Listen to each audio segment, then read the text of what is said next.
जय हिंद। अगली सीरीज के साथ आज फिर हम लोग आपके सामने हैं। बहुत महत्वपूर्ण क्वेश्चन आज भी आपके इस सीरीज में 50 क्वेश्चन लगभग पिछली सीरीज में थे और आज भी इस सीरीज में कुछ क्वेश्चन है। पिछली सीरीज में कुछ क्वेश्चन आप लोगों को थोड़ा एक दो कुछ मिस्टेक पॉइंट थे, जो डाउट थे, उनको भी आज मैं बताऊंगा। चलिए आज के सेशन की शुरुआत करते हैं।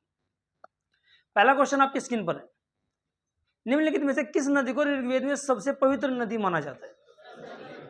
देखो, इसका सही आंसर आपका सरस्वती नदी। सरस्वती नदी को ऋग्वेद में सबसे पवित्र नदी माना जाता है। वैदिक सभ्यता की, या मैं कह सकता हूं जो आर्यों की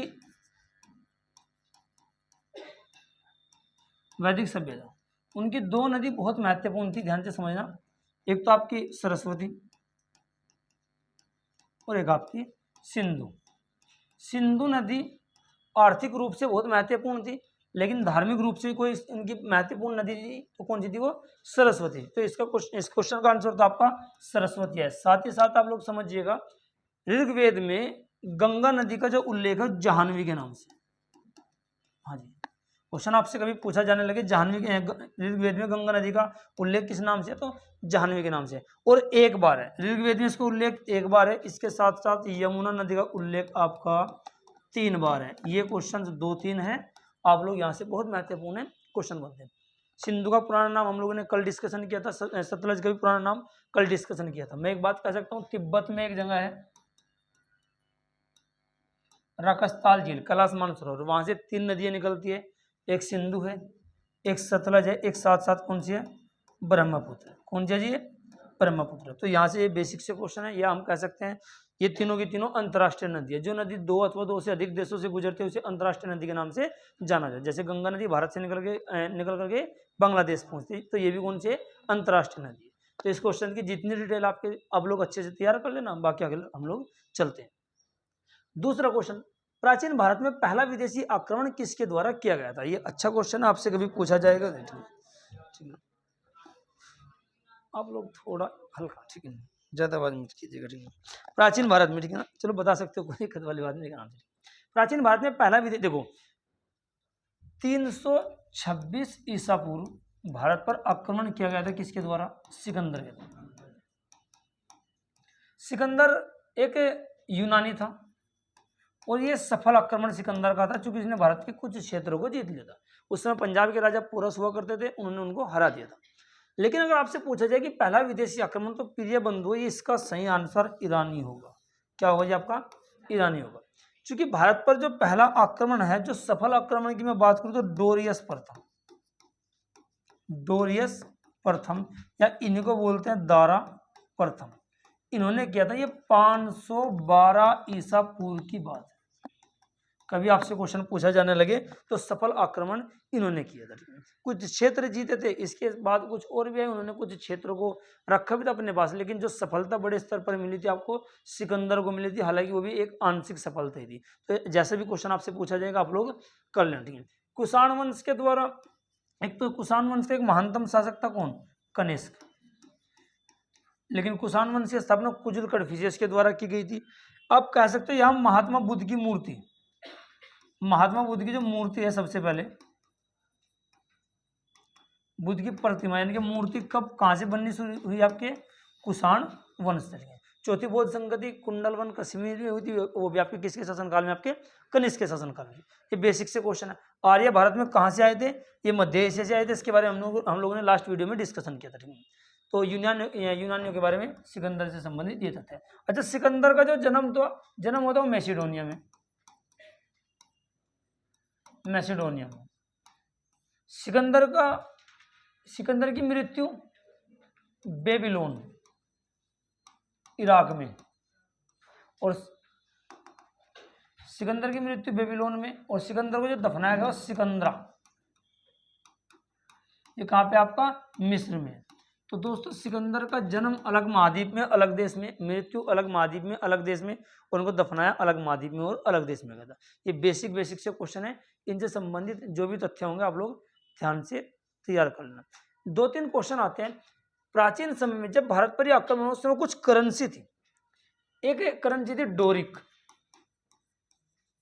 स्वर्ण मुद्राओं को क्या कहा जाता था? डोरिक। एक रजत मुद्रा थी, उसको कहा जाता सिग्नोई। सिग्नोई, बेहतरीन क्वेश्चन आपसे कभी पूछे जाने लगे। ये रजत मुद्रा। प्राचीन भारत में या भारत के रिगार्डिंग ऐसा कहा जाता है कि भारत में प्राचीन समय में स्वर्ण मुद्राओं से ज्यादा रजत मुद्राएं चली है। रजत मुद्राओं को उस समय सिग्नोई कहा गया, लेकिन महात्मा बुद्ध के समय जो रजत मुद्राएं थी उन्हें क्या कहा गया? आहत। आहत ये भी क्या थी आपकी? रजत मुद्रा थी। ये बुद्धकालीन मुद्रा कहलाती है। जैसे भी क्वेश्चन आप लोगों से बने आप लोग तैयार कर लो। कुछ क्वेश्चन और पूछे जाते हैं, जैसे भारत में सबसे पहले सोने के सिक्के, बताइए सबसे पहले सोने के सिक्के।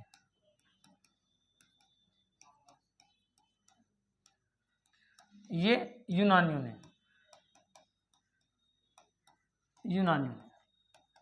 सबसे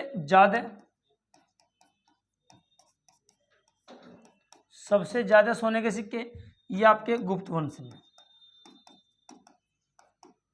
और सर्वाधिक शुद्ध ये आपके कुषाणों में। ये तीन क्वेश्चन बहुत बेहतरीन है। सबसे पहले सोने के सिक्के सबसे पहले सोने के सिक्के यूनानियों ने भारत में चलाए। सबसे जो ज्यादा चलाए वो गुप्त वंश ने चलाए, लेकिन सबसे शुद्ध प्रकार के कुषाण वंश ने चलाए। जैसे भी क्वेश्चन होगा आप लोग कर लेना, यहाँ से क्वेश्चन आपको जरूर मिलेंगे, क्योंकि आपका अच्छा खासा पोर्शन आपको यूपी पैट में दिया गया है। अगले क्वेश्चन की तरफ को चले, चलो आराम से। तीसरा क्वेश्चन है, ऐतिहासिक दृष्टिकोण से प्रसिद्ध कालसी स्थान का संबंध किस शासक से है? देखो कालसी ये उत्तराखंड के देहरादून में एक स्थान पड़ता है। उत्तराखंड के देहरादून में एक स्थान पड़ता है कालसी। ये सम्राट अशोक से संबंधित है। अशोक का नाम अशोक, इसका आंसर तो आपका ये अशोक का नाम अशोक। एक तो गुर्जरा अभिलेख, एक है आपका मास्की अभिलेख। इन दो नाम में अशोक का नाम अशोक में। अशोक का नाम प्रियदर्शनी के नाम से भी इसको जाना जाता है, ठीक है। इसके अलावा और अगर हम लोग बात करें, अशोक का एक अभिलेख है रुम्मनदेही का अभिलेख। रुम्मनदेही का अभिलेख, प्रिय बंधु, रुम्मनदेही का जो अभिलेख है वो अशोक का आर्थिक नीति से जुड़ा हुआ अभिलेख है। आर्थिक नीति का मतलब मैं कह सकता हूं कि ये नीतिगत व्यवस्था जो इकोनॉमिक थी उससे जुड़ा हुआ है। एक टैक्स की दर है। महात्मा बुद्ध ने, जब महात्मा बुद्ध का जन्म हुआ था आपका लुम्बिनी में, वहां की यात्रा अशोक के द्वारा की गई थी। उस समय वहां टैक्स की दर 1/6 थी, उसे घटा करके अशोक ने किया था 1/8। इस बात की जानकारी रुम्मनदेही अभिलेख से मिलती है। अशोक के कुछ अभिलेख, जैसे अशोक की जो भाषा थी वो पाली थी, और अगर मैं लिपि की बात करूं तो एक थी खरोष्टी प्रमुख अगर बात करूं, और एक आपकी ब्राह्मी। एक और भी थी ग्रीक अरमाइक, उनको छोड़ दीजिएगा। खरोष्टी लिपि ये दाईं ओर से बाईं ओर को लिखी जाती है, जैसे वर्तमान में उर्दू लिखी जाती है, और ब्राह्मी लिपि बाईं ओर से दाईं ओर, जैसे देवनागरी लिपि लिखी जाती है। खरोष्टी में 2 अभिलेख मिले इसके, शाहबाजगढ़ी और एक आपका मानसेहरा। ये 2 अभिलेख पाकिस्तान में है। दोनों के दोनों कहां से मिले? आपके पाकिस्तान से मिले। और किसी लिपि में? आपके खरोष्टी में। ये बेसिक क्वेश्चन आपके यहाँ से बने हुए। चलिए खैर आगे की तरफ को चलते हैं। अगले ठीक, चंद्रगुप्त मौर्य मौर्य वंश के संस्थापक थे। संलेखन या संथारा विधि के द्वारा इन्होंने प्राण त्याग दिए थे। चलिए, प्रसिद्ध पुस्तक शाहनामा के लेखक कौन है? मुझे लग रहा है इनमें से क्वेश्चन आपको जरूर देखने को मिल जाए। देखो, जियाउद्दीन बर्नी, इन्होंने एक पुस्तक लिखी है जिसका नाम है तारिक ए फिरोज शाही। तारिक ए फिरोज शाही के लेखक कौन थे? आपके जियाउद्दीन बर्नी थे। अलबरूनी पहला मुसलमान था जिसे संस्कृत भाषा का ज्ञान था। क्वेश्चन आपसे आया कि भारतीय ग्रंथों को पढ़ने वाला पहला मुसलमान कौन था? तो अलबरूनी था। इनकी एक पुस्तक है किताब उल हिंद। किताब उल हिंद, इसे भारत का दर्पण कहा जाता है। आईने दर्पण के नाम से इसको जानते हैं। आईने दर्पण, या दूसरा शब्द इसी के लिए भारत का दर्पण के नाम से इस पुस्तक को जाना जाता है। बहुत महत्वपूर्ण। उत्पी की एक पुस्तक थी किताब उल यमन। किताब उल यमन, इसे अफगानिस्तान का दर्पण कहा गया। अफगानिस्तान का दर्पण कहा गया। आई होप अब आपकी समझ में सब चीज आगे होगा। इस क्वेश्चन का आंसर क्या है? तो प्रसिद्ध पुस्तक शाहनामा के लेखक कौन है? फिरदौसी, ये इनका है। तो इसका राइट आंसर आपका ये है इस क्वेश्चन का। अच्छा, ये जो फिरदौसी है, अलबरूनी है और आपका ये उतबी है, ये सब के सब महमूद गजनवी, महमूद गजनवी के शासनकाल में थे, जिसने गुजरात के सोमनाथ मंदिर पर अटैक करके उस मंदिर को जीता था या लूटा था उस मंदिर को। ठीक है, तो उससे संबंधित ये तथ्य बनेंगे। जितने भी तथ्य आप लोग सबको नोटिस कीजिएगा, आपके एग्जाम से बहुत ज्यादा महत्वपूर्ण आपके बैठते हैं। ठीक है जी, चलिए खैर अगले क्वेश्चन की तरफ हम लोग चलते हैं। हटा दो उसको। दीवाने अर्ज विभाग का संबंध किस शासक थे? अच्छा, मैं आपको बताइएगा, चलो आप लोग बताइए, दीवाने अर्ज या दीवाने आरिज किस शासक? अलाउद्दीन, बिल्कुल गलत जवाब। इसका संबंध बलबन से। अब मैं कुछ ये बलबन से दीवाने आरिज आपके सैन्य विभाग था, उससे संबंध है। अब मैं दिल्ली सल्तनत की कुछ शब्दावली आपको बता रहा हूं, जैसे दीवान ए कोही, ये कृषि विभाग था। इससे संबंधित मैं शासक की बात करूं तो आप सभी को पता है मोहम्मद बिन तुगलक थे। एक है दीवान ए बंदगानी, ये बंदियों के लिए या गुलामों के लिए था। दीवान ए रसालत बहुत महत्वपूर्ण है। दीवान ए रसालत ये विदेश विभाग के लिए था। दीवान ए विजारत बहुत महत्वपूर्ण, ये भी है, कई बार आपका एग्जाम्स में आया हुआ है, ये वित्त विभाग था।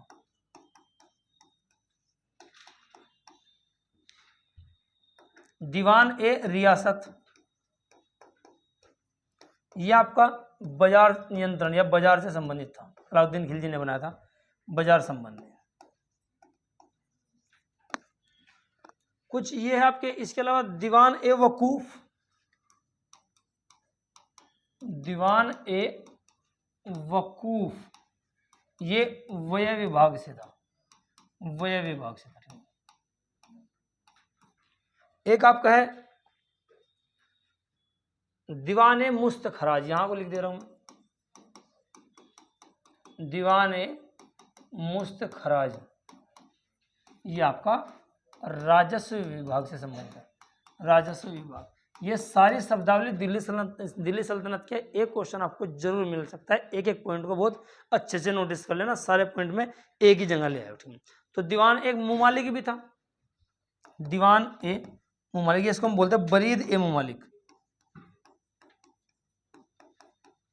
बरीद ए मुमालिक, ये आपका गुप्तचर विभाग से संबंधित था, गुप्तचर विभाग से संबंधित था। साथ ही साथ एक कहीं को लिख दे रहा हूं दीवान ए खैरात, दीवान ए खैरात, ये दान करने से संबंधित था, फिरोज शाह तुगलक ने बनाया था, दान करने से संबंधित था। ठीक है, इसमें मुस्लिम लड़कियों के लिए आपका बनाया गया था।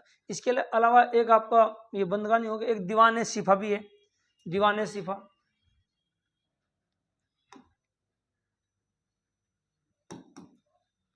लिखू कहीं को, चलिए खैर दीवाने सिपा में ऐसे बता रहा हूँ, नोटिस कर लेना। ये आपका चिकित्सा से संबंधित यानी कि अस्पताल इसके तहत आपके बनवाए गए थे सिपा के तहत।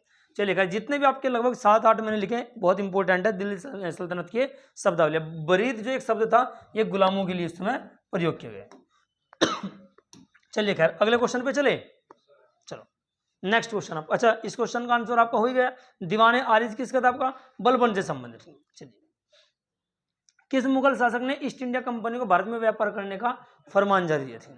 एक तो अकबर का जो शासनकाल था उसके बारे में हम लोग बात करें 1556 से लेकर के 1625।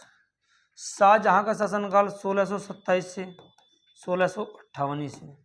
जहांगीर का शासनकाल 1605 से लेकर के 1627 और औरंगजेब का शासनकाल 1658 से लेकर के 1707। ये इन सब के शासनकाल थे। ईस्ट इंडिया कंपनी को भारत में व्यापार करने का जो फरमान जारी किया गया था वो किसके द्वारा? आपका जहांगीर के था। तो इस क्वेश्चन का राइट आंसर क्या होगा? जहांगीर। जहांगीर के बारे में कुछ तथ्य, तो इसने निसार नामक सिक्के चलाए, निसार नामक सिक्के चलाए। इसने एक व्यवस्था शुरू की थी सिंह अस्पा और एक आपका दो अस्पा। दो अस्पा में जो मनसब थे अपनी जात सवार के 2 गुना घोड़े रखने पड़ते थे। सिंह अस्पा में आपका 3 गुने घोड़े रखने पड़ते थे। जहांगीर के शासनकाल को एक तरह से हम कह सकते हैं चित्रकारी का स्वर्णकाल। चित्रकारी का स्वर्णकाल, जहांगीर के स्वर्णकाल को एक न्याय की जंजीर के लिए प्रसिद्ध है। न्याय की जंजीर किसने लगवाई थी? आपकी जहांगीर ने लगवाई थी। इसमें कुल 60 घंटियां लगी रहती थी। किसी भी फरियादी को कोई समस्या थी, वो यमुना नदी के किनारे एक जंजीर लटकी हुई थी, उसको बजा सकता था, वो सीधे के सीधे राजा के पास ही पहुंचती थी। औरंगजेब के बारे में कोई खास तथ्य नहीं, कल की वीडियो में हमने डिस्कस किया था। तख्ते था उसका निर्माण शाहजहां ने कराया था। इसके शासनकाल को स्थापत्य का स्वर्णकाल कल ही बताया था। और अकबर के शासनकाल को अनुवाद का काल। अनुवाद का काल। अकबर के शासनकाल में 9 रत्न रहते थे। दिल्ली सल्तनत में किस बादशाह के दरबार में 9 रत्न रहते थे? कौन थे आपका? अकबर। प्राचीन इतिहास में 9 रत्न किसके दरबार में थे? कमेंट बॉक्स में आप लोगों को बताना है किसके दरबार में। अगले क्वेश्चन की तरफ को चले तो ईस्ट इंडिया कंपनी को व्यापार की अनुमति किसने दी थी? ईस्ट इंडिया कंपनी की स्थापना की अगर हम लोग बात करें, ये दिसंबर 1599 में, लेकिन आमतौर पर हम लोग क्या पढ़ते हैं 1600 ईस्वी में इसकी स्थापना ब्रिटेन में। चलिए 7वां क्वेश्चन है, रामकृष्ण मिशन की स्थापना किसके द्वारा की गई थी? कल की वीडियो में हमने डिस्कस किया था। किसने? रामकृष्ण मिशन, स्वामी विवेकानंद। ये जो रामकृष्ण परमहंस थे, इनके गुरु थे। हाँ जी, स्वामी विवेकानंद जी। इनकी याद में 12 जनवरी को एक दिवस है, कौन सा आपका? युवा दिवस।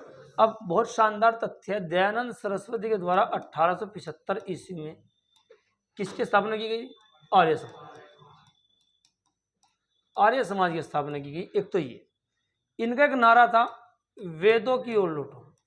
वेदों की ओर लौटो। इनकी एक पुस्तक थी सत्यार्थ प्रकाश। ये 2-3 तथ्य इनसे संबंधित है। और इन्होंने कहा था आर्य कहां से आए भारत में? तिब्बत से आर्य भारत आए। ये 4-5 तथ्य सारे के सारे आपके कंप्लीट होना चाहिए।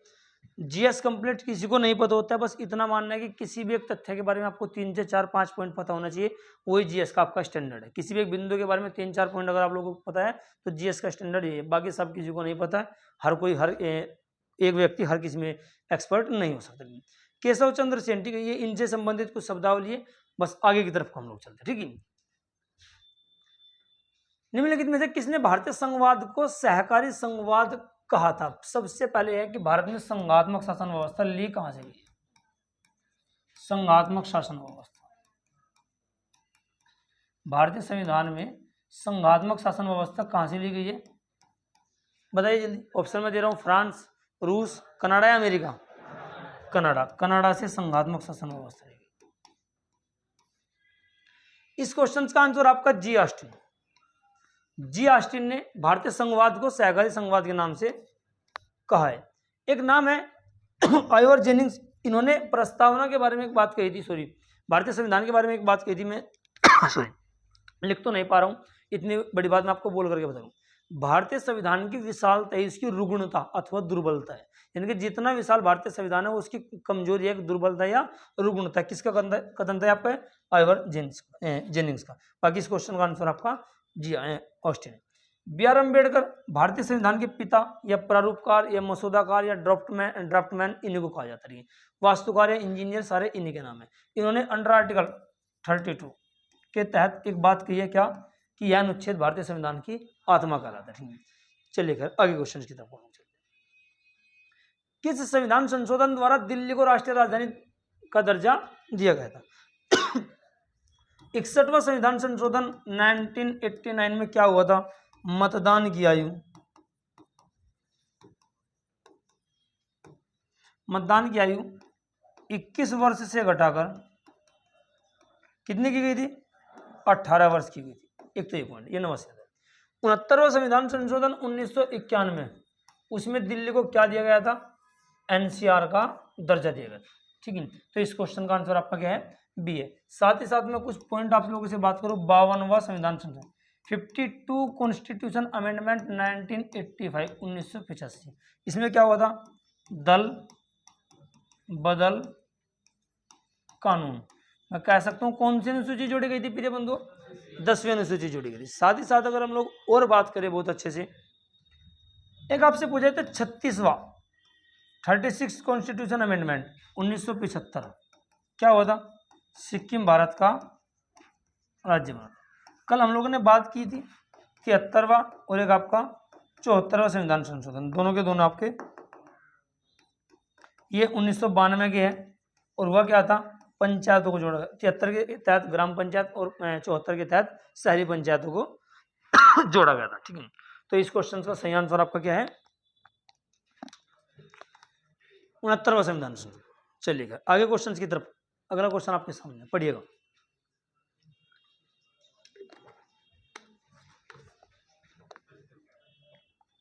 जी बताइए, संसद द्वारा भारतीय नागरिकता अधिनियम को किस वर्ष पारित किया गया था?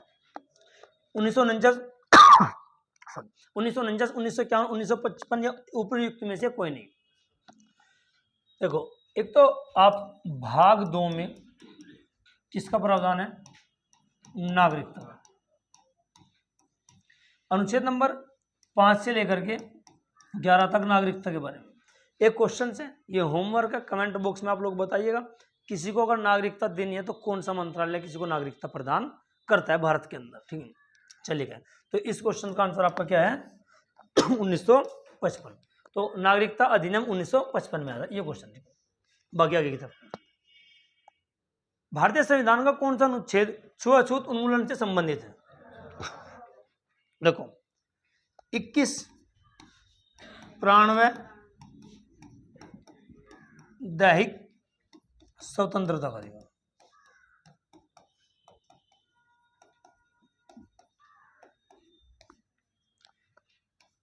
अनुच्छेद 15 में बताया गया कि राज्य धर्म, जाति, नस्ल, भेद, जन्म स्थान आदि के आधार पर कोई भेदभाव नहीं करेगा। 17 में SC ST एक्ट है, छुआछूत का अंत है। SC ST एक्ट, इसको हम बोलते हैं अस्पृश्यता।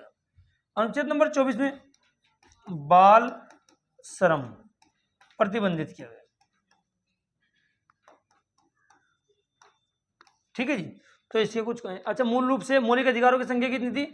7। वर्तमान में कितनी है? 6। आप लोग बताइएगा कौन सा मौलिक अधिकार कटा था और फिलहाल वो कट करके है कहाँ और वो कैसा अधिकार है, और मौलिक अधिकार लिए कहाँ से गए हैं? फंडामेंटल राइट्स मौलिक अधिकार किस देश से लिए गए हैं? US से। भारतीय संविधान में कहाँ से? अमेरिका से। ठीक है, चलिए खैर आगे क्वेश्चन। पैटर्न में से बहुत ज्यादा क्वेश्चन आप लोगों को देखने को मिलेंगे। जितने मैं एक्स्ट्रा फैक्ट बता रहा हूँ इसमें बहुत सारे क्वेश्चन छपे हुए हैं ऑलरेडी। ये नहीं पता कि मुझे मतलब क्या है, लेकिन पूरा विश्वास है इनमें से बहुत सारे क्वेश्चन आपको एग्जाम्स में देखने को मिल जाएंगे। राष्ट्रपति 5 वर्ष तक अपने पद पर बने रहता है निर्वाचन आयोग द्वारा घोषित तिथि से अपने निर्वाचन की तारीख से अपने पद ग्रहण के दिन से उपयुक्त में से कोई नहीं। A B C या D? C या D? C। हाँ जी, इसका राइट आंसर ये। राष्ट्रपति अपने पद ग्रहण की तिथि से और पूरे 5 वर्ष तक आपका अपने पद पर बना रहता है अगर आवश्यकता। वैसे राष्ट्रपति का कार्यकाल 5 वर्ष। किस अनुच्छेद के तहत? 56 के अंडर आर्टिकल 56। राष्ट्रपति 5 वर्ष तक अपने पद पर बने रहेंगे, लेकिन अगर आवश्यकता पड़ती तो बात यह है कि तब तक बने रहेंगे जब तक कोई उनका उत्तराधिकारी अपने पद पर न आ जाए। अनुच्छेद नंबर 58 में क्या बताया गया? राष्ट्रपति की योग्यता, क्वालिफिकेशन ऑफ प्रेसिडेंट, ये राष्ट्रपति के बारे में आपको बताया गया। इसके अलावा जैसे निर्वाचन आयोग है, अनुच्छेद नंबर किस में आपका? 324 में। 324 में क्या आपका? निर्वाचन आयोग। ठीक है जी, चलिएगा। अच्छा, राष्ट्रपति के निर्वाचन की प्रक्रिया ली कहां से गई है? आयरलैंड। कल आप लोगों से क्वेश्चन नहीं पूछा था कमेंट बॉक्स में, कुछ बच्चों को उत्तर आया, कुछ ने वीडियो शायद देखी भी नहीं। चलिए, अंतर्राज्यीय परिषद का अध्यक्ष कौन होता है? सबसे पहले आप लोग बताइएगा अंतर्राज्यीय परिषद का उल्लेख किस अनुच्छेद में है? अंतर्राज्यीय परिषद का उल्लेख किस आर्टिकल में है? अंडर आर्टिकल बताइए। 263 मिल सकता है क्वेश्चन आप लोगों को देखने में। अनुच्छेद नंबर 263 में आपका क्या है? अंतर्राज्यीय परिषद का। इसका अध्यक्ष बताइएगा, प्रधानमंत्री, गृह मंत्री, राष्ट्रपति या मुख्यमंत्री?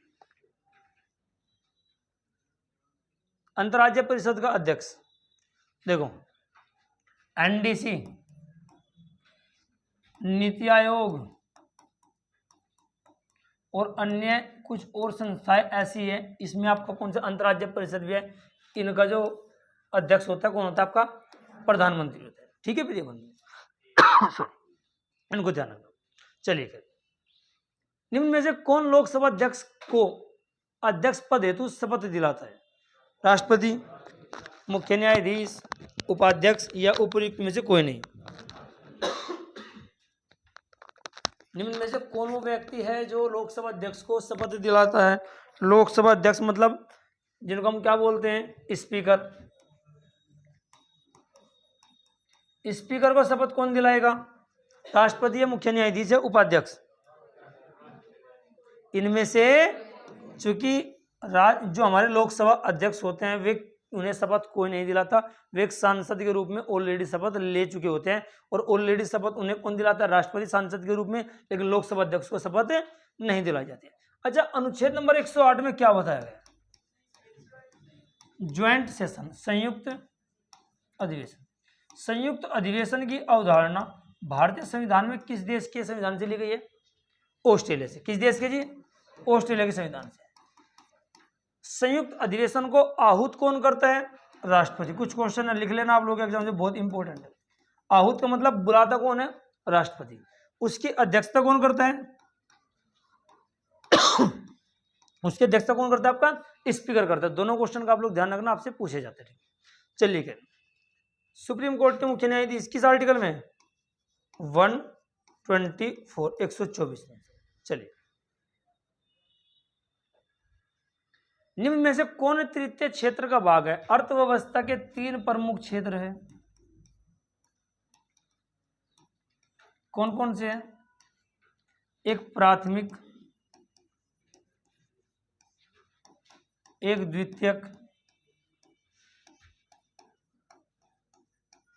और एक आपका कौन सा है जी? तृतीयक। प्राथमिक क्षेत्र में कृषि। क्या कह रहे हो? अच्छा, कौन तृतीयक क्षेत्र का भाग? आप लोग बताओगे। सूत निर्माण, पशुपालन, फसलों की खेती और विद्युत।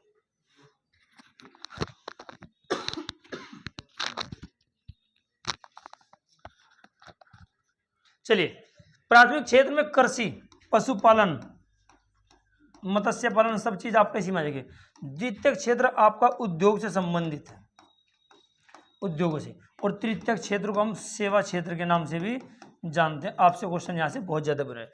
जितने भी रक्षा, सुरक्षा, होटल, गैरेज, इलेक्ट्रिसिटी, ये आपके सारे क्या आपके तृतीयक क्षेत्र में। तो इस क्वेश्चन का आंसर आपका विद्युत, एक प्रकार की क्या है? सेवा है। सूत निर्माण, ये भी आपका कृषि से संबंधित समझिएगा आप लोग। पशुपालन और फसलों की खेती आपकी प्राथमिक क्षेत्र के हिस्से माने जाते हैं। ठीक है, तो इस क्वेश्चन का राइट आंसर आपका प्रिय बंधुओं क्या हो जाएगा? विद्युत। चलिए फिर, अर्थशास्त्र में उत्पादन का अर्थ क्या है? विनिर्माण, उपयोगिता, काश्तकारी। आप बताइएगा। अर्थशास्त्र के पिता, फादर ऑफ इकोनॉमिक्स,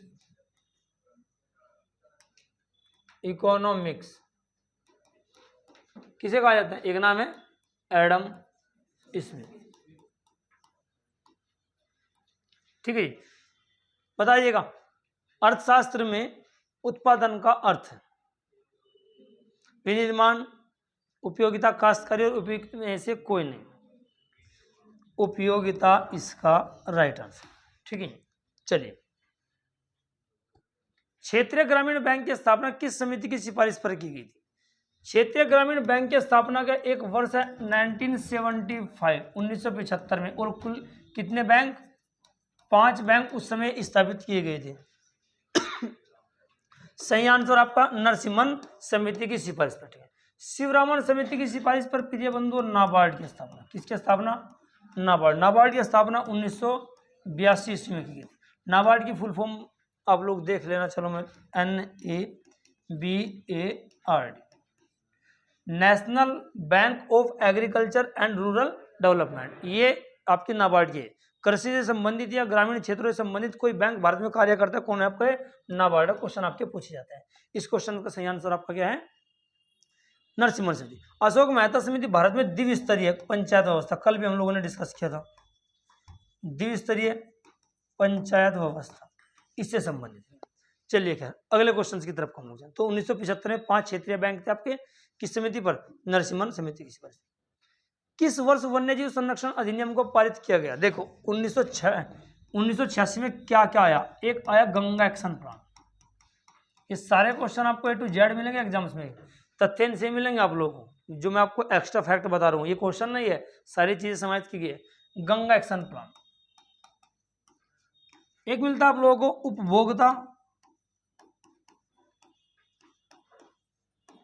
अधिकार संरक्षण अधिनियम, जागो ग्राहक जागो,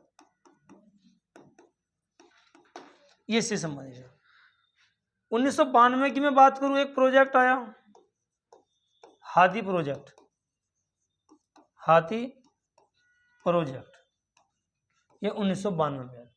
वन्यजीव संरक्षण अधिनियम 1972, ये बहुत इंपॉर्टेंट है, आपके एग्जाम से क्वेश्चन पूछे जाते हैं, इनको नोटिस कीजिएगा, क्वेश्चन बिल्कुल यहाँ से बिल्कुल पूछे जाएंगे।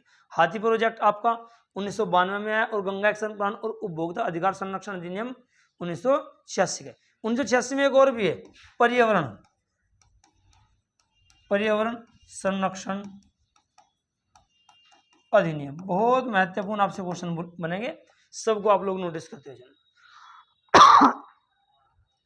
एक तारीख पूछी जाती है 1952 में, सामुदायिक विकास केंद्र, सामुदायिक विकास केंद्र की शुरुआत कब की गई थी? 1952 में की गई। ठीक है, तो इनका आप लोग ध्यान रखना, यहाँ से कुछ क्वेश्चन आप लोगों से बन सकते हैं। चलिए कर अगले क्वेश्चन की तरफ जाएंगे।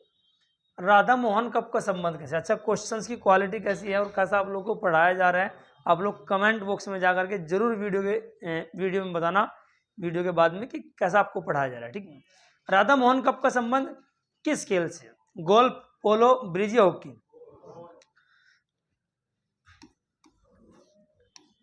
पोलो। पोलो का संबंध राधा मोहन कप से। इसके अलावा एक कप और भी है इसमें, चेक करिए एक बार वैसे, एजरा कप। साथ ही साथ हम लोग बात करें, लगभग आप लोग इसको ध्यान रखना, एक एजरा कप है, एक आपका राधा मोहन कप है, दोनों के दोनों आपके पोलो से संबंध है। पोलो का प्राचीन नाम क्या था आपका? चौगान। पोलो का प्राचीन नाम क्या था? चौगान। चौगान खेलते वक्त किस शासक की मृत्यु हुई थी? कुतुबुद्दीन ऐबक। सही है ना? चलो, कुतुबुद्दीन ऐबक की मृत्यु। चलिए खैर बात नहीं भाई, आगे की तरफ पूछा। खासा जनजाति किस राज्य की एक प्रमुख जनजाति है? खासा जनजाति, महत्वपूर्ण क्वेश्चन। असम, उत्तराखंड, पंजाब और तमिलनाडु।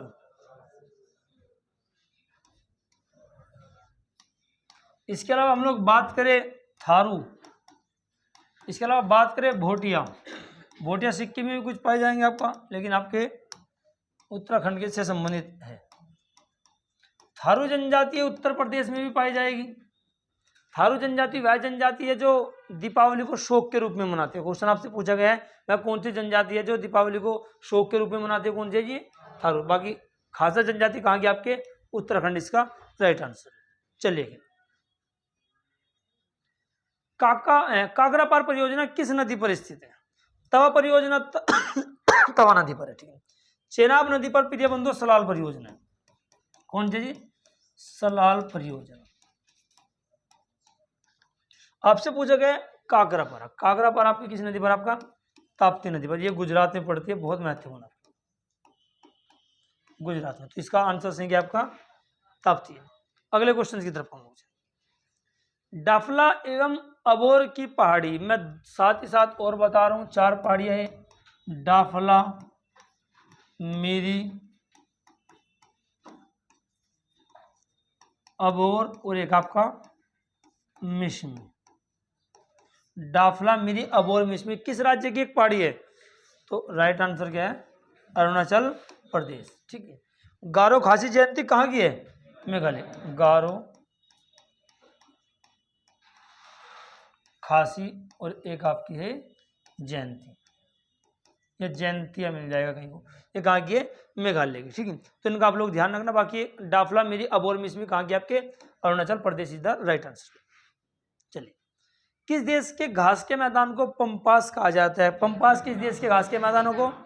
एक क्वेश्चन और ही बनता है, ये किसी देश का हृदय स्थल है, हृदय स्थल भी कहा जाता है। तो इसका राइट आंसर क्या है? देखो, ऑस्ट्रेलिया के जो घास के मैदान है इन्हें कहा जाता है डाउन्स। उत्तरी अमेरिका के जो घास के मैदान है प्रेरीज। अर्जेंटीना के घास के मैदानों को क्या कहा जाता है आपका? पंपास। तो इस क्वेश्चन का राइट आंसर क्या है आपका? अर्जेंटीना। साथ ही साथ आपसे पूछा जाए कि ये जो हृदय स्थल भी आपका यही क्या है? अर्जेंटीना दक्षिण अमेरिका का हृदय स्थल आपका क्या है? पंपास है। चलिए खैर, जापान का डेट्राइट शहर किस शहर को कहा जाता है? क्वेश्चन उत्तर प्रदेश में पहले भी पूछा गया है। नागोया, ओसाका, टोक्यो, इनमें से कोई नहीं। जापान का डेट्राइट शहर Nagoya, Nagoya is the right answer. Osaka को जापान का मैनचेस्टर, मैनचेस्टर। अच्छा, कुछ क्वेश्चन है मैनचेस्टर, आप मुझे भारत में बताइएगा। 3 मैनचेस्टर है, नॉर्थ इंडिया का, एक खाली इंडिया का यानी कि भारत का, और एक आपका साउथ इंडिया का। उत्तर भारत का मैनचेस्टर, भारत का मैनचेस्टर, और आपका दक्षिण भारत। उत्तर भारत की मैं बात करूं, कहाँ है? कानपुर। भारत का अहमदाबाद। ये सारे क्वेश्चन आपके एग्जाम्स के लिए बहुत महत्वपूर्ण है। और दक्षिण भारत का कोयम्बटूर। ठीक है, चलिए खैर, टोक्यो जापान की राजधानी है, किस द्वीप पर है? होन्शु। सबसे बड़ा द्वीप भी आपका यही है। चलिए खैर, आगे की तरफ हम लोग चलते हैं। हुजा घाटी निम्न में से किस हिमालय का भाग है? लघु हिमालय, ट्रांस हिमालय, वरत हिमालय या शिवालिक हिमालय? हुजा घाटी जहां है, वहां आपकी नुब्रा घाटी भी पाई जाती है। हाँ जी, ट्रांस हिमालय का आपके हिस्सा माना जाता है। अच्छा, आप लोग 2-3 क्वेश्चन के आप लोग आंसर बताओगे कमेंट बॉक्स में। एक है भूसन्नति का सिद्धांत।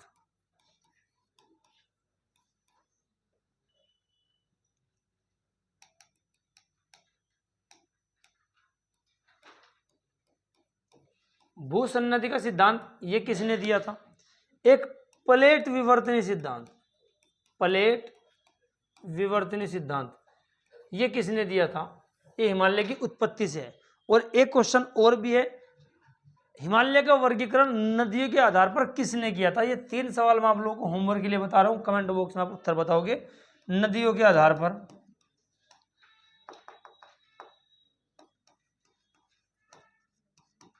नदियों के आधार पर हिमालय का वर्गीकरण वो किसने किया था? आप इन सब के बारे में आप लोग बताओगे। 3 क्वेश्चन आपसे, भूसन्नति का सिद्धांत, प्लेट विवर्तनी सिद्धांत और नदियों के आधार पर हिमालय का वर्गीकरण। ये आप लोगों को कमेंट बॉक्स में बताने हैं। बहुत शानदार क्वेश्चन है, और तथ्य यहाँ से एक पूछा जाएगा जरूर पैट के एग्जाम से, इसलिए मैंने आपसे डिस्कस किया। चलिए, अगर नहीं बताओगे तो अगली वीडियो में मैं आपको बता दूंगा। बाउल तथा जात्रा लोक नृत्य किस राज्य से संबंधित है? बाउल तथा जात्रा क्वेश्चन पहले भी आए और बहुत महत्वपूर्ण है। पश्चिम बंगाल जी, राइट आंसर क्या है इसका? पश्चिम बंगाल। बाउल तथा जात्रा कहाँ के लोक नृत्य? आपके पश्चिम बंगाल। चलिए, स्नेल का नियम संबंधित है प्रकाश के परावर्तन से, प्रकाश के अपवर्तन से, विद्युत चुंबकीय प्रेरण से, या उपयुक्त में से कोई नहीं।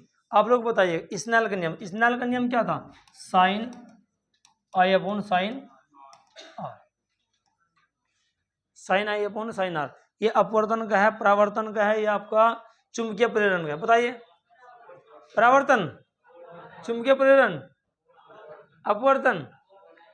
राइट आंसर आपका ये स्नेल का नियम आपका ये है। ठीक है, चलिए, सूची 1 को सूची 2 से मिलाइएगा। बहुत शानदार क्वेश्चन, अगर दिखाई ना दे रहा हो तो क्यूसेक के सामने दाब लिखा हुआ है, बाइट के सामने भूकंप की तीव्रता है, रिएक्टर के सामने प्रवाह की दर है, और बार के सामने कंप्यूटर है। बहुत बेहतरीन क्वेश्चन है, इसको सभी को मैच करना है।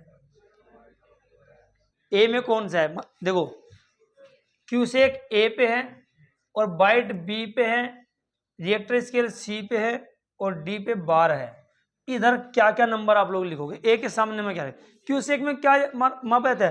प्रवाह की दर, यानी कि ए के सामने तीसरा है, ए के सामने थर्ड है।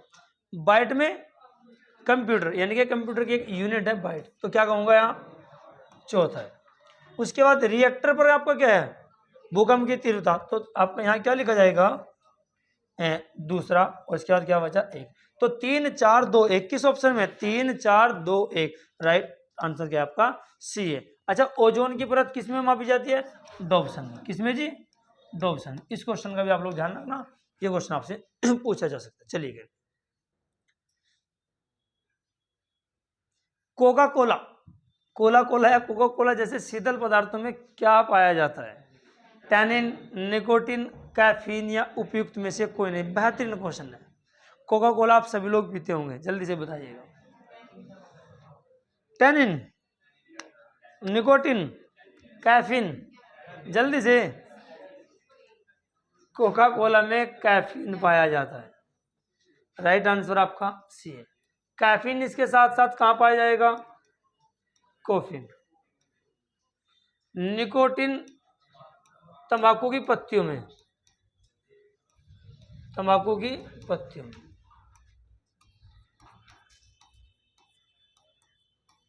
इसके अलावा मैं बात करूं, चाय में क्या है?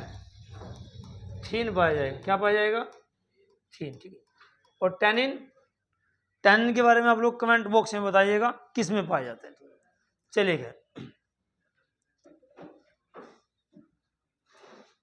परमाणु नाभिक के अवयव है प्रोटॉन और न्यूट्रॉन, इलेक्ट्रॉन और न्यूट्रॉन, इलेक्ट्रॉन और प्रोटॉन, और इलेक्ट्रॉन, न्यूट्रॉन और प्रोटॉन। जो आपका परमाणु नाभिक होता है, नाभिक के अंदर क्या पाए जाते हैं? देखिए, ये नाभिक है, इसके अंदर प्रोटॉन प्लस के न्यूट्रॉन पाए जाएंगे, और चारों तरफ यहाँ चक्कर क्या लगाते हैं? इलेक्ट्रॉन। क्या चक्कर लगा रहे हैं इसके चारों तरफ? इलेक्ट्रॉन, जिन पर आपका माइनस चार्ज होता है। प्रोटॉन पर पॉजिटिव चार्ज होता है, न्यूट्रॉन न्यूट्रल होता है। ठीक है। यहाँ से कुछ क्वेश्चन पूछे जाए, ये ऋणावेशित, ये धनावेशित, और ये आपके उदासीन हम कह सकते हैं। प्रोटॉन की खोज आप सभी को पता है। प्रोटॉन की खोज, प्रोटॉन की खोज में एक नाम आप लोगों ने सुना होगा, रदरफोर्ड, लेकिन इनकी जगह एक नाम आता है गोल्ड स्टील। कौन जी? Gold steel. अगर वहां आपका ऑप्शन में गोल्ड स्टील नहीं होगा तब आप लोग रदरफोर्ड भी लगाओगे। इसके साथ साथ हम लोग बात करें इलेक्ट्रॉन की खोज, इलेक्ट्रॉन की खोज किसने की थी? जे थॉमसन के द्वारा। और न्यूट्रॉन की खोज चैडविक के द्वारा की। तो परमाणु नाभिक के अवयव क्या है? प्रोटॉन प्लस के न्यूट्रॉन। ये इसका क्या है जी? Right answer. चलिए खैर, अगले क्वेश्चन की तरफ हम लोग चलते हैं। पदार्थ का परमाणुविक सिद्धांत सर्वप्रथम, यानी कि परमाणुवाद का सिद्धांत या परमाणुविक सिद्धांत सर्वप्रथम किसने दिया था? जॉन डॉल्टन के द्वारा आपका दिया गया था। चलिए खैर,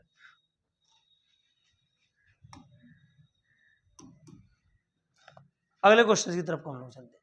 लोहे का सबसे शुद्धतम रूप होता है ढलवा लोहा, पिटवा लोहा, इस्पात या स्टेनलेस स्टील। देखो, स्टेनलेस स्टील, ये जो एसएस के, एसएस बोलते हैं इसको, एस एस, इसमें क्या क्या मिलाया जाता है? एक होता है क्रोमियम, प्लस के आपका निकिल, और साथ साथ आपका इस्पात। ये है क्रोमियम मजबूती के लिए, निकिल चमक के लिए। क्वेश्चन यहां से बने हुए हैं।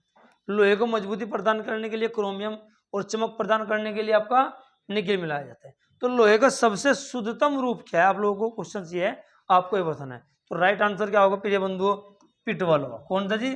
पिटवा लोहा। आप लोग याद कर सकते हो ट्रिक से कि पिटा हुआ लोहा सबसे शुद्ध लोहा होता है। ठीक है, इस प्रकार से आप लोग याद कर सकते हो। चलिए, अच्छा, जिस लोहे में शुद्ध और अशुद्ध की बात यह है, जिस लोहे में कार्बन की मात्रा जितनी ज्यादा होती है वह लोहा इतना ही शुद्ध होता है।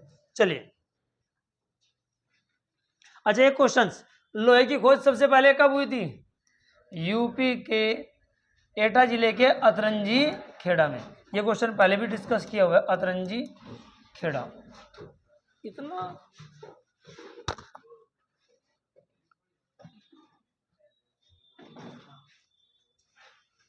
यूपी के अतरंजी खेड़ा में। चलिए खैर, चिली सॉल्ट पीटर का रासायनिक रूप क्या है? KNO3, NaCl, NaNO3, K2CO3। ये पोटेशियम नाइट्रेट है, इसको सोरा भी बोलते हैं। Chile saltpetre, NaNO, sodium nitrate.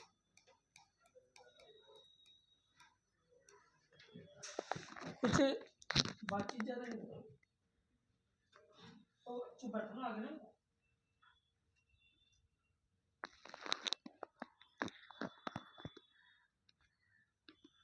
Sodium nitrate इसको बोलते हैं, सोडियम नाइट्रेट। ठीक है जी। तो NaNO3 NaCl साधारण नमक है आपका, ठीक है। चलिए अगले क्वेश्चन की तरफ हम लोग चलते हैं। तो चिली सॉल्ट फिल्टर आपका क्या है, सोडियम नाइट्रेट। नाभिक के अलावा कोशिका के किस कोशिकांग में डीएनए होता है? बहुत महत्वपूर्ण, बहुत ज्यादा महत्वपूर्ण आपका क्वेश्चन है। किसमें जी? आपका लाइसोसोम, माइटोकॉन्ड्रिया, गोल्जी का उपकरण और तारक केंद्र। अच्छा, सबसे पहले मैं कुछ बेसिक से एक नया पेज ले लेता हूँ, वहीं बात करूँ सबसे पहले आप लोग। कोशिका की अगर खोज की मैं बात करूं तो एक नाम आता है कौन, रॉबर्ट हुक। कब की गई थी? 1665 ईस्वी। एक डेड सेल्स थी, मरी कोशिका थी। जीवित कोशिका की खोज, जीवित कोशिका की खोज आपकी किसने की थी? एंटोनी वॉन ल्यूवेनहोक 1674 ईस्वी। कोशिका सिद्धांत,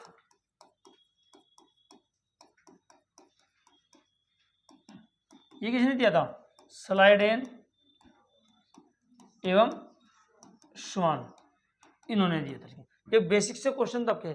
अब सबसे बड़ी कोशिका, शुतुरमुर्ग का अंडा, शुतुरमुर्ग का अंडा या ओस्ट्रिच का अंडा, ठीक है। सबसे छोटी कोशिका पीपीएलओ, माइक्रोप्लाज्मा गैलिस्पेक्टम। और सबसे लंबी कोशिका अगर बात करें तो तंत्रिका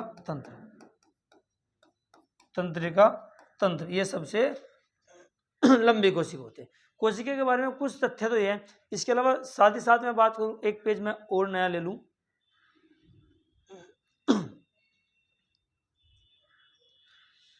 एक क्वेश्चन आपसे पूछा जाता है, प्रोटीन की फैक्ट्री। कोशिका के अंदर कुछ अंग पाए जाते हैं, प्रोटीन की फैक्ट्री। ये किसे कहा गया आपका? राइबोसोम। एक राइबोसोम्स का अन्य नाम और भी है, कोशिका के अंदर कोशिका का अंग या कोशिकांग के अंदर कोशिकांग। कोशिकांग के अंदर कोशिकांग, ये क्या आपका? राइबोसोम्स है, ठीक है जी भाई। साथ ही साथ बात करें आत्महत्या की थैली। आत्महत्या की थैली क्या है? लाइसोसोम। एक पॉइंट और आप लोग मुझे बताइएगा,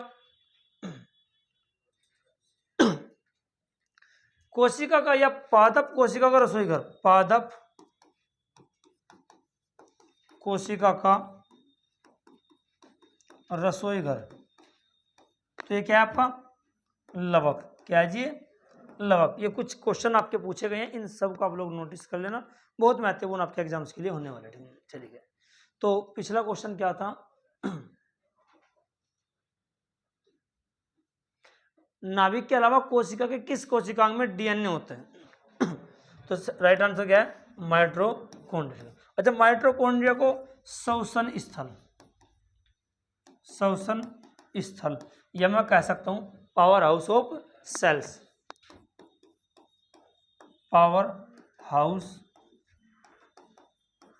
ऑफ सेल्स के नाम से भी जाना जाता है, या कोशिका का ऊर्जा घर के नाम से किसे जाना जाता है? आपका माइटोकॉन्ड्रिया को जाना जाता है। लाइसोसोम आत्महत्या की थैली है, ठीक है। चलिए खैर। अच्छा, डीएनए की खोज वाटसन व क्रिक। द्विगुणित मॉडल आपका किससे संबंधित? आपका डीएनए से। डबल हेलिक्स मॉडल आपका इसी से संबंधित है, ठीक है जी। चलिए खैर अगले क्वेश्चन की तरफ। क्वेश्चन ठीक लग रहे? चलो, नहीं ध्यान रखना आप लोग, ऑफलाइन वाले भी अब ध्यान रखो, क्वेश्चन आप लोगों के लिए ही है। 50 क्वेश्चन है, एक के माध्यम से 4-5 है, सारों में हाथ निकलवा रहा आराम आराम से। और अभी कई आपकी सीरीज आएंगी इसी प्रकार की, ठीक है ना। रोजाना आपको पैट के एग्जाम तक इसी प्रकार सीरीज मिलती रहेगी, ऑफलाइन भी ऑनलाइन में भी, ठीक है ना। ऑनलाइन ही उनके लिए तो बच्चे आ नहीं पा रहे, ठीक है। मेरुदंड में कितनी हड्डियां होती हैं? 15, 21, 30 या 33? 33। कितनी? 33 इसका राइट आंसर है। अब मेरी बात समझिएगा, ये बेसिक क्वेश्चन है। मानव शरीर की सबसे लंबी हड्डी फीमर है, सबसे छोटी स्टेपीज है, ये दोनों आपको पता होगा। एक क्वेश्चन है मानव शरीर की सबसे मजबूत हड्डी, मैंडिबल। मैंडिबल के बारे में आप लोग समझना कैसी है, मजबूत। एक तथ्य है, मानव जो मस्तिष्क है किस हड्डी पर है, मेडुला पर। एक क्वेश्चन ये ध्यान रखना, मेडुला हड्डी पर क्या रखा हुआ है, ब्रेन यानी कि मस्तिष्क रखा हुआ है। एक सवाल है कि हड्डियों का अध्ययन क्या कहलाएगा, ओस्टियोलॉजी। ओस्टियोलॉजी, हड्डियों के बीच रंध्र ओस्टियोप्रोसिस कहलाता है। ये क्वेश्चन आप लोग ध्यान से सुन लेना, हर चीज को लिखो तो समय काफी लग जाएगा। ओस्टियोलॉजी आपका हड्डियों का अध्ययन, ओस्टियोप्रोसिस हड्डियों के बीच रंध्र को बोलते हैं। इसके साथ एक क्वेश्चन और ही बना हुआ है, ओस्टियोमलेशिया।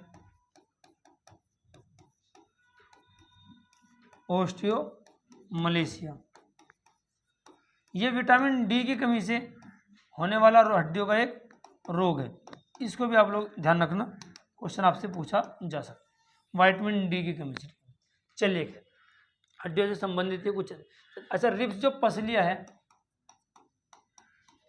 इनकी संख्या कितनी आपकी है, 12 जोड़ी, या कुल कितनी संख्या आपकी 24 है, इनको भी आप लोग ध्यान रखें। चलिए, अच्छा, कुल्ले की हड्डी को पैलिल कहते हैं, ये भी ध्यान रखना, पैलिल कुल्ले की हड्डी को कहते हैं। चलो, केसर मसाला बनाने के लिए पौधों का निम्न में से कौन सा भाग उपयोग में लाया जाता है। सबसे पहले आप लोग बताओगे केसर भारत के किस राज्य में होता है, जम्मू एंड कश्मीर। एक तो केसर जम्मू कश्मीर में होता है। एक आप लोग बताओगे केसर हिंद की उपाधि 2 लोगों को मिली थी। पहले नंबर पर इंग्लैंड की महारानी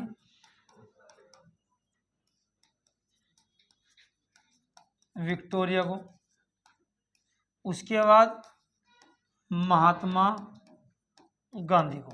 आपकी पैट की तैयारी कैसी चल रही है आप लोगों से अब पता लगेगा।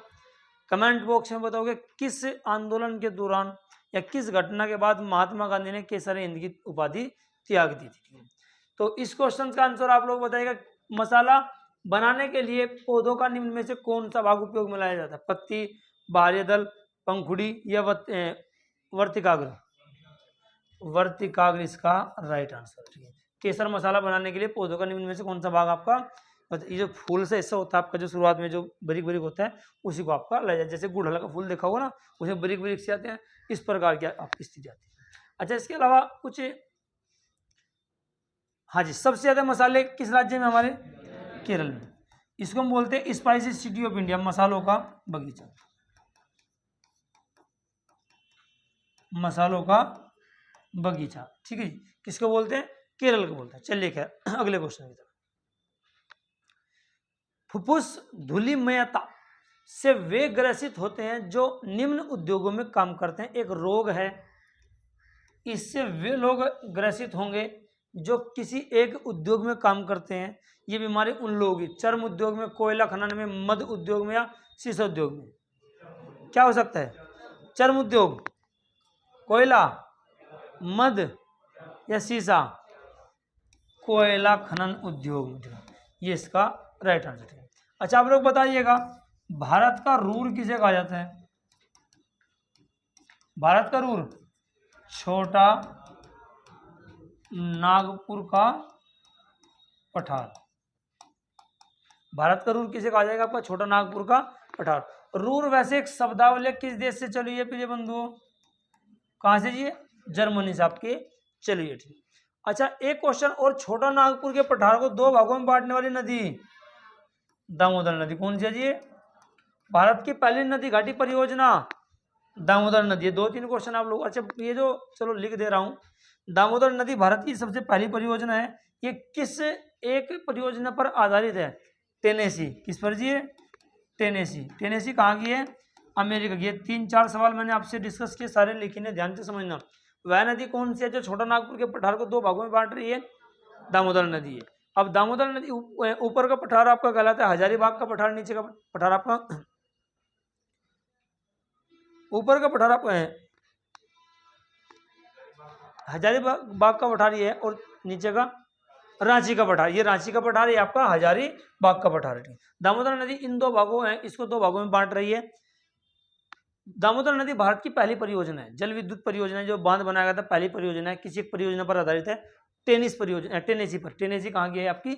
अमेरिका की। ठीक है, तो ऐसे क्वेश्चन आपसे बने तो मद का मतलब ये शराब दारू से संबंधित है।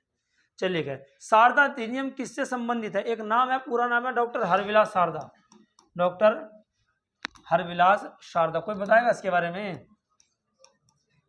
डॉक्टर हरविलास शारदा। शारदा अधिनियम किससे संबंधित है? बाल विवाह, विधवा पुनर्विवाह, सती प्रथा, दास प्रथा। दास प्रथा से संबंधित एक गवर्नर जनरल है एलन बरो, एलन बरो। सती प्रथा से संबंधित विलियम बेंटिक। विधवा पुनर्विवाह से संबंधित में बात करूं वैसे तो डलहौजी है, लेकिन भारत की तरफ से कौन थे?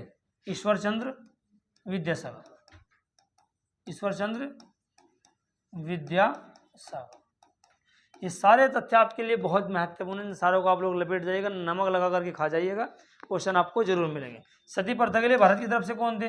राजा राम मोहन, राजा राम मोहन राय, आप समझ गए।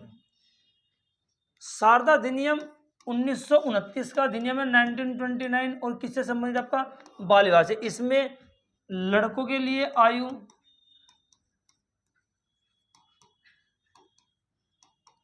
18 वर्ष की गई शादी की, और लड़कियों की आयु 14 वर्ष की गई। ठीक है, तो ये संबंधित आपका किससे? बाल विवाह से संबंधित। ठीक, चलिए खैर अगले क्वेश्चन की तरफ हम लोग।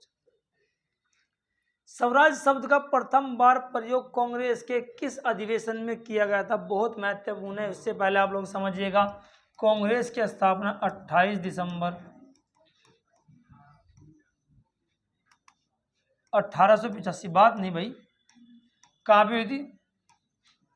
बम्बई, बम्बई के गोकुलदास तेजपाल संस्कृत महाविद्यालय, महाविद्यालय कहलाता है, उस समय इसकी स्थापना हुई।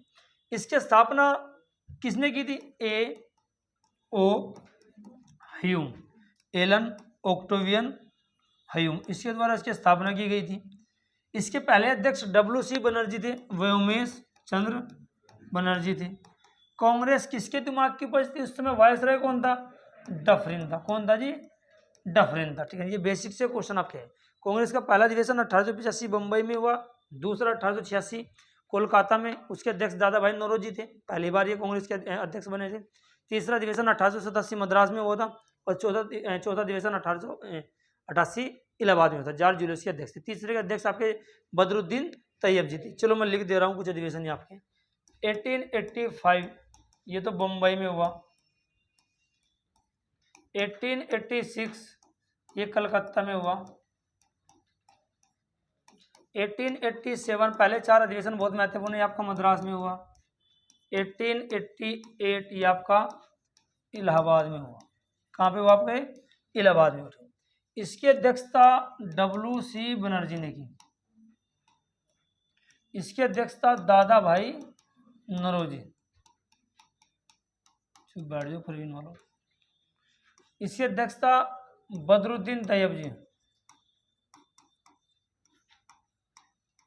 बदरुद्दीन तैयब जी, और इसकी अध्यक्षता एक अंग्रेज थे, जॉर्ज यूले। जॉर्ज यूले पहले अंग्रेज थे जिन्होंने कांग्रेस के किसी अधिवेशन की अध्यक्षता की। बदरुद्दीन तैयब जी पहले मुस्लिम थे, दादा भाई नौरोजी पहले पारसी थे, और वे पहले हिंदू थे, WC बनर्जी। ठीक है, तो यहाँ से कुछ क्वेश्चन आपसे पूछे जाएंगे। साथ ही साथ आप लोग देखिएगा 1896 ये बहुत महत्वपूर्ण अधिवेशन है, कलकत्ता में हुआ था।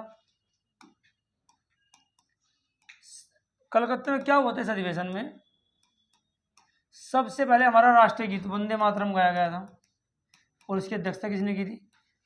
रहीमतुल्ला शानी ने की। उसके बाद हम लोग बात करें 1907 का अधिवेशन बहुत इंपॉर्टेंट है, सूरत में हुआ था। कांग्रेस दो भागों में बट गई थी, गरम दल और नरम दल। इसकी अध्यक्षता रास बिहारी घोष के द्वारा की गई थी। इसके बाद हम लोग बात करें 1911 का, ये भी आपका कलकत्ता में हुआ था। इसमें हमारा राष्ट्रगान पहली बार गाया गया था, राष्ट्रगान। और प्रिय बंधुओं इसकी अध्यक्षता आप लोग बताओगे किसने? पंडित बिशन नारायण दत्त के द्वारा की गई थी। एक अधिवेशन 1916 ये लखनऊ में हुआ था। गरम दल और नरम दल एक ही मंच पर आ गए थे और जो मुस्लिम लीग है उसने भी एक ही मंच पर यानी कि कांग्रेस के साथ काम करने का एक तरह से इच्छा जारी की दिया, समझौता हो गया था। एनी बेसेंट वगैरह, एनी बेसेंट से अन्य और भी व्यक्ति थे, उनके प्रयासों से ये क्वेश्चन आपको मिल सकता है। किस कांग्रेस के अधिवेशन में जो गरम दल, नरम दल तथा मुस्लिम लीग एक ही मंच पर आ गए थे? तो लखनऊ अधिवेशन या लखनऊ समझौता या लखनऊ पैक्ट के नाम से इसको जाना जाता है। इसकी अध्यक्षता अंबिका चरण मजूमदार। यही वो अधिवेशन था जिसमें महात्मा गांधी ने पहली बार कांग्रेस के किसी अधिवेशन में हिस्सा लिया था। और यही बिहार के जो नेता थे राजकुमार शुक्ल, उन्होंने महात्मा गांधी को चंपारण आने के लिए आमंत्रित किया था। तो भारत में महात्मा गांधी के आंदोलन इसी के बाद आपके शुरू होंगे। तो कुछ महत्वपूर्ण तथ्य। इसके अलावा आप बात करोगे 1924 का काम हुआ था बेलगांव कर्नाटक में। 1924 का बेलगांव कर्नाटक में होता है। इसकी अध्यक्षता किसने की थी? महात्मा गांधी ने। महात्मा गांधी ने सिर्फ एक अधिवेशन की अध्यक्षता की थी 1924 वाले। एक साथ साथ बात करें 1937 का, ये फैजपुर में हुआ था। इसकी एक विशेषता है क्या? ये पहली बार आपका गांव में हुआ था, सारे शहर में होते, पहली बार गांव में अधिवेशन होता। चलिए अगर क्वेश्चन की तरफ हम लोग कुछ करें। स्वराज शब्द का प्रथम बार प्रयोग, देखो 1905 में बंगाल विभाजन हुआ था। बंगाल विभाजन 1905 में करजन के समय में हुआ था। तो इसके बाद भारत में स्वदेशी आंदोलन और आपके बहिष्कार आंदोलन आपके चलाए गए। उसी के तहत एक शब्द आया स्वराज। तो स्वराज शब्द का प्रयोग सबसे पहले कलकत्ता में किया गया था। इसमें खूब घमासान हुआ था कांग्रेस के अध्यक्ष को लेकर के, इस पद पर कौन बैठाया जाए। फिर सब चीजों को विराम लगाया था, दादा भाई नौरोजी को इसका अध्यक्ष बनाया। दादा भाई नौरोजी इसके अध्यक्ष थे। क्वेश्चन आपसे कभी पूछा जाने लगे तो आप लोग इन सब के लिए रेडी रहना। बहुत अच्छे क्वेश्चन है। सूरत अधिवेशन मैंने आपको बता दिया। लाहौर अधिवेशन 1909 कुछ नहीं है। हाँ आप कह सकते हो 1909 में एक रिफॉर्म आया था, मार्ले मिंटो सुधार।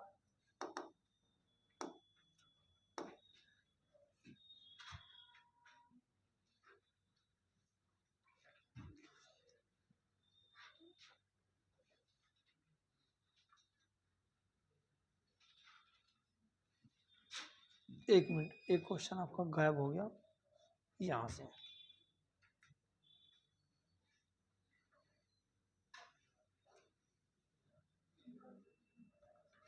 चलिए खैर,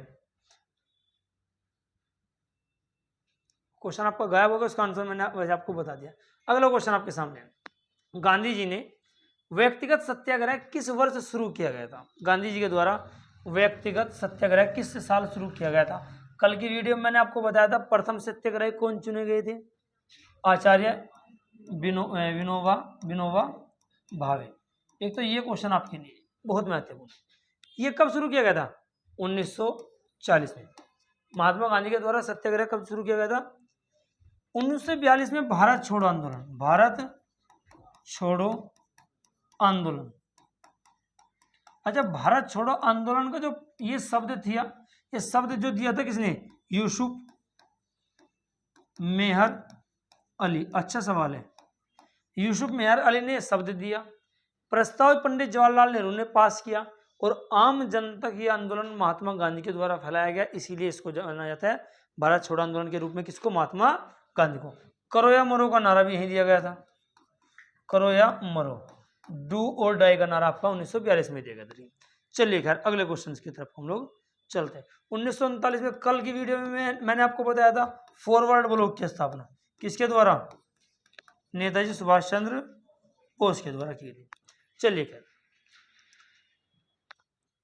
त्रिपुरी संकट के बाद कांग्रेस का अध्यक्ष किसे चुना गया था? लास्ट टाइम ये पैट में 2021 के पैट के एग्जाम्स में क्वेश्चन आया था। त्रिपुरी आपके मध्य प्रदेश में पड़ता है। एक कांग्रेस में वाद विवाद हुआ था, तो उसको लेकर के इसका जो है ना, जो अध्यक्ष पद थे, वैसे तो हम बात करें 1938 और 1939। 1938 में भी अध्यक्ष कौन बने थे? सुभाष चंद्र बोस। ये हरिपुरा गुजरात में पड़ता है। फिर 1939 में त्रिपुरी के अध्यक्ष ये दोबारा फिर बन गए, लेकिन यहाँ किसी तथ्यों को लेकर के पट्टाभी सीतारामैया को इन्होंने हराया था। किसी बात को लेकर के इन्होंने कांग्रेस छोड़ दी थी और अपना एक नया संगठन बना लिया था, फॉरवर्ड ब्लॉक। जब ये छोड़ करके चले गए थे तो उसके बाद अध्यक्ष के रूप में किसे चुना गया था? डॉक्टर राजेंद्र प्रसाद। ये क्वेश्चन 2021 के पैट के एग्जाम्स में आया हुआ, ठीक है। अबुल कलाम आजाद, मौलाना अबुल कलाम आजाद के बारे में एक क्वेश्चन है, सबसे युवा अध्यक्ष, कांग्रेस के सबसे युवा अध्यक्ष कौन बने थे? मौलाना अबुल कलाम आजाद। कभी आपसे पूछा जाए तो आप लोग बता देना।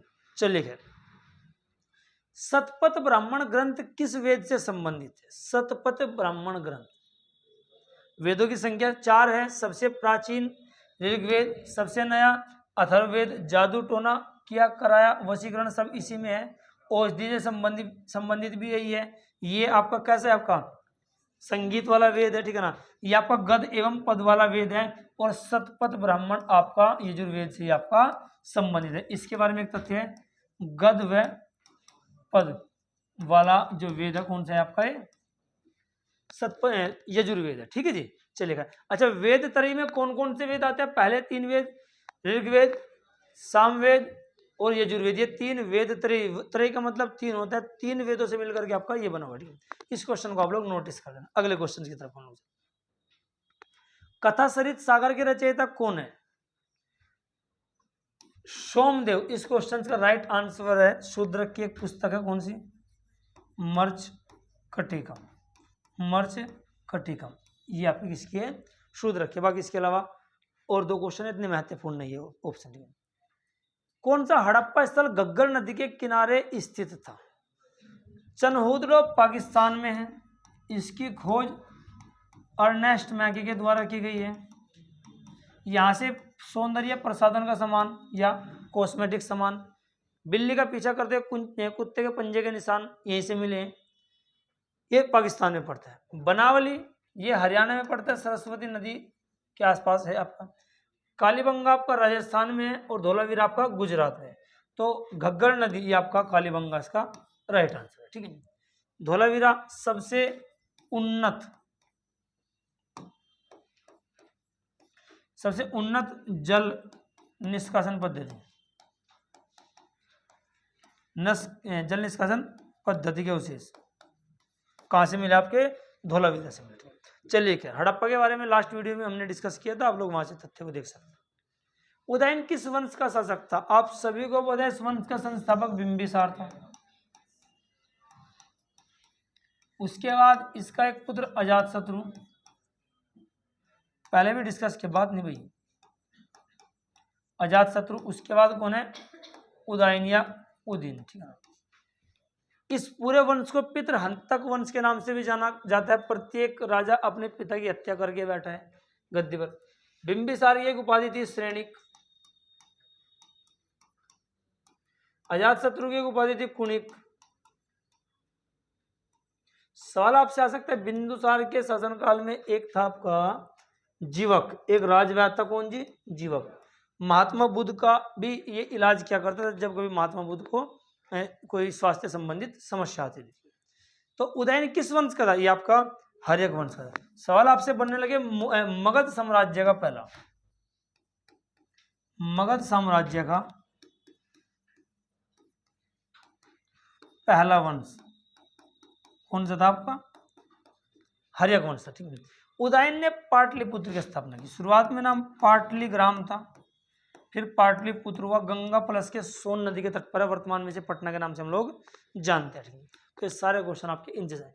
मौर्य वंश की स्थापना आपको पता है। शिशुनाग वंश की स्थापना शिशुनाग ने की थी, शिशुनाग।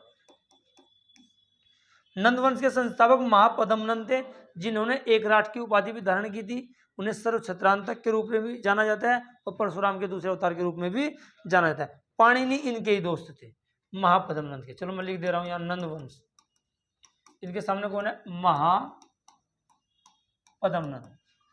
इन्होंने इसकी स्थापना की थी और इन्होंने एक राठ की उपाधि धारण की थी। बहुत महत्वपूर्ण क्वेश्चन है, मिल सकता है। एक राठ की उपाधि धारण करने वाले कौन थे?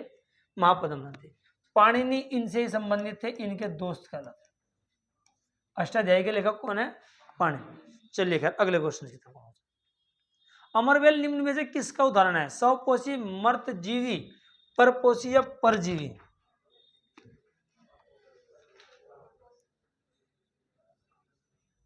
अमरवेल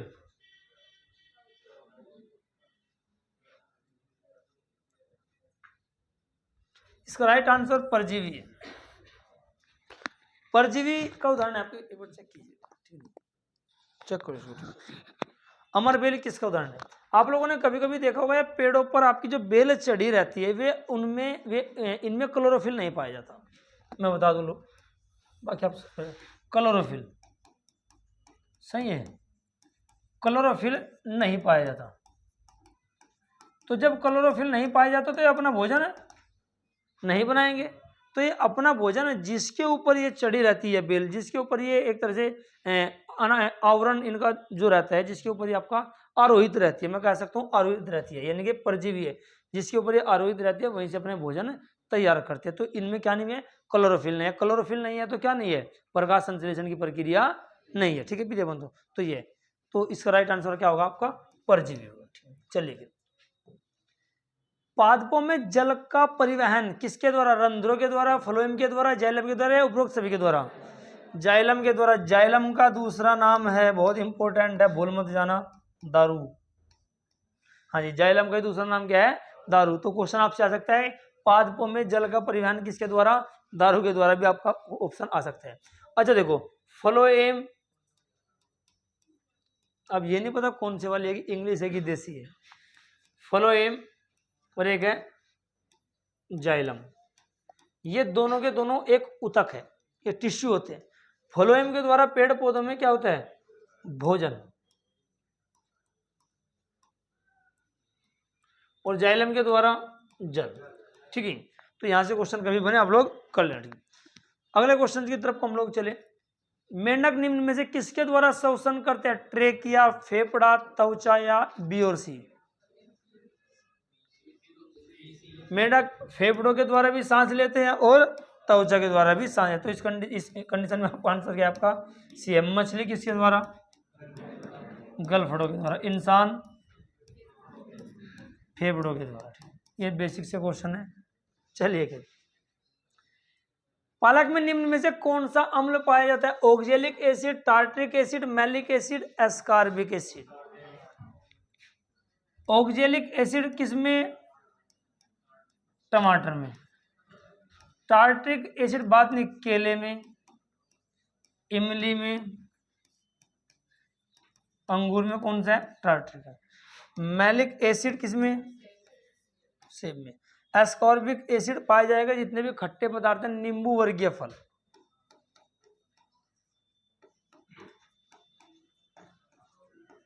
नींबू वर्गीय फल, संतरे वगैरह में आपका क्या पाया जाएगा? Ascorbic acid. अब आप लोग एस्कॉर्बिक एसिड, हाँ खट्टे पदार्थों में, ठीक है। ऑक्जेलिक एसिड आपका टमाटर में पाया जाता है, साथ ही साथ आपका पालक में भी पाया जाता है। तो इस कंडीशन में आंसर क्या हो रहा है आपका? ये पालक में क्या पाया? अच्छा, पालक में एक भरपूर मात्रा में एक तत्व है, कौन सा? आयरन। क्या जी? आयरन। ये क्वेश्चन आपका बनता है। आयरन की कमी से बॉडी में एक रोग होता है, कौन सा? एनीमिया। खून की कमी से होने वाला रोग कौन सा है? एनीमिया। इसे रक्त अलापता या रक्त क्षीणता के नाम से भी जाना जाता है। विटामिन B6 और विटामिन B12 इसके लिए उत्तरदायी है। B12 घातक एनीमिया के लिए इंपॉर्टेंट माना जाता है। चलिएगा, आज का लास्ट क्वेश्चन है, निम्न में से किस जंतु में गमन के लिए कूटपाद पाए जाते हैं? ट्रिपोनोसोमा, प्लाज्मोडियम, अमीबा और पैरामीशियम। निम्न में से किस जंतु में गमन के लिए कूटपाद पाए जाते हैं? जल्दी से बताइएगा, अप्रोच तुक्का मारिएगा। अमीबा इसका राइट आंसर, तो इसका बी है। तो प्रिय बंधु, आज की क्लास में 50 क्वेश्चन थे। 50 के माध्यम से मैंने आपको बहुत ज़्यादा बताए हैं। वीडियो कैसी लगी आप लोग जरूर कमेंट बॉक्स में बताना, और इससे संबंधित जो क्वेश्चन आपके पूछे भी गए उनके बारे में उत्तर देना। नेक्स्ट सीरीज आपकी कल आ रही है, आप लोग ध्यान रखना। वीडियो में मुझे नहीं लगता आप लोगों को कहीं से इतना कंटेंट मिल जाएगा जितना मैं आपको प्रोवाइड करा रहा हूँ। आप विश्वास कीजिएगा, जितने क्वेश्चन आपको सारे कराऊंगा इनको कंप्लीट कीजिएगा, बहुत सारे क्वेश्चन आपको पढ़े हुए मिलने वाले हैं। और एक मैं लास्ट में आकर के 1 या 2 दिन बाद एक वीडियो और लाऊंगा, उसमें आपको बताऊंगा कैसे आप लोग पैट में बहुत शानदार स्कोर करोगे। वो आपकी स्ट्रेटेजी होगी, पहले पढ़िएगा उसके बाद स्ट्रेटेजी बताऊंगा। मिलते हैं अगली वीडियो में, तब तक के लिए जय हिंद।